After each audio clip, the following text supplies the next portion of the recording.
right, so here is my gauge for, or my little tension swatch for my Toni cardigan.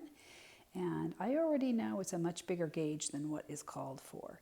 So the way you kind of work with this is you want to find the part in the pattern where you finish the shoulders and the full yoke, and what is the stitch count for the bust after you've done all that.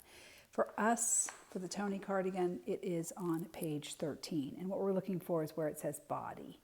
So you've knit across, you're taking your sleeve stitches off onto a holder, casting on stitches at the underarm, and right here is where the full stitch counts are. And I'm going to see what would happen if I knitted the smallest size at my bigger gauge. So the smallest size has 38 on each front and 73 on the back. So if I add those up, 38 times 2, 2 fronts, plus 73, that is going to give me 149 stitches total on the full bust.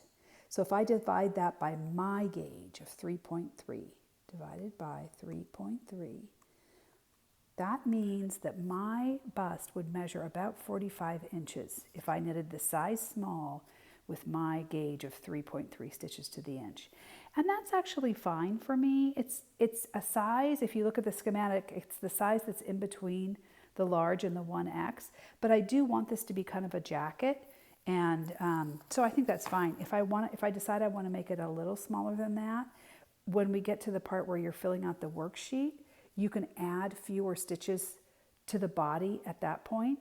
But overall, I think that's okay, and I'm going to go for it. We have a video on the website that talks about how to do this, how to do the math for that, which lives on the website, so you can go and check that out too.